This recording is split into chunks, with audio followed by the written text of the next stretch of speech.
প্রিয় দর্শক, আমরা এই মুহূর্তে দাঁড়িয়ে রয়েছি প্রধান উপদেষ্টার বাসভবনে।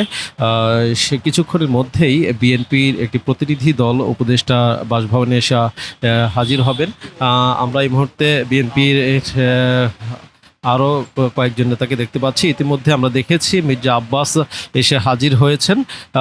বিএনপি যে প্রতিনিধি দলটি আজ এখানে আসবেন, সেই প্রতিনিধি দলটি প্রধান উপদেষ্টার সাথে নির্বাচন, আগামীর জাতীয় সংসদ নির্বাচনের বিষয়ে কথা বলবেন।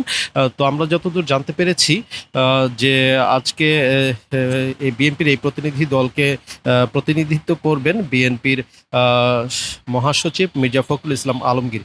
এখানে আমরা যতদূর জানতে পেরেছি যে প্রধান উপদেষ্টার বাসভবনে নির্বাচনের বিষয়ে একটি নির্দিষ্ট পথনকশা দাবি করবেন বিএনপি। পাশাপাশি তারা আরও কিছু বিষয় নিয়ে আলোচনা করবেন।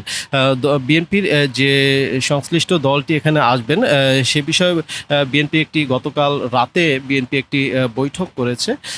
সেই বৈঠকে নেতৃত্বে ছিলেন বিএনপি উপদেষ্টা মণ্ডলীর সদস্যরা এবং বিএনপি স্থায়ী কমিটির সদস্যরা, এবং সেখানে নেতৃত্ব দিয়েছিলেন বিএনপির মহাসচিব মির্জা ফখরুল ইসলাম আলমগীর। আজ বুধবার 12টায় রাষ্ট্রীয় অতিথি ভবন যমুনায় অন্তর্বর্তী সরকারের প্রধান উপদেষ্টা ডক্টর মোহাম্মদ ইউনূসের সাথে তাদের এ বিষয়ে একটি বৈঠক হবে।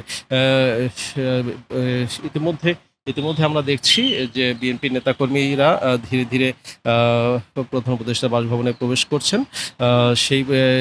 সেই যে প্রধান উপদেষ্টার বাসভবনে আমরা এই মুহূর্তে যমুনাতে দাঁড়িয়ে রয়েছি, আপনাদেরকে সেখান থেকে দেখানোর চেষ্টা করছি।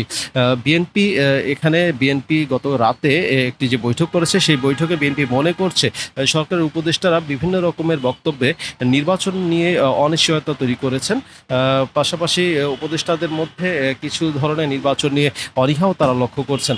যদি সেরকমটা কিছু হয়, আজকের বৈঠকে যদি বিএনপি কোনো বৈঠকে যদি কোনো সুফল বয়ে না আনতে পারেন, তাহলে বিএনপি বলছেন যে বিএনপি তাদের শরিক দলের সদস্যদেরকে নিয়ে যুগপৎ আন্দোলন এর ডাক দিতে পারেন। তো যাই হোক, আজকে বেলা 12টায় বিএনপির প্রতিনিধি দলের সাথে প্রধান উপদেষ্টা ডক্টর মোহাম্মদ ইউনূসের যে বৈঠক রয়েছে, সেই বৈঠকটি শেষ হলে তারা আবার একটি প্রেস ব্রিফিং করবে। সেই প্রেস ব্রিফিংয়ে আমরা আপনাদেরকে সরাসরি দেখানোর চেষ্টা করব যে বিএনপি কোন সিদ্ধান্ত নিতে যাচ্ছে। তো সেই পর্যন্ত আপনারা আমাদের সাথে থাকুন, আর আমরা দেখানোর চেষ্টা করছি, আপনাদেরকে জানানোর চেষ্টা করছি আমাদের সংবাদ মাধ্যম হার্ড নিউজের মাধ্যমে। তো আপনারা আশা করছি আমাদের সাথেই থাকবেন। সবাইকে ধন্যবাদ।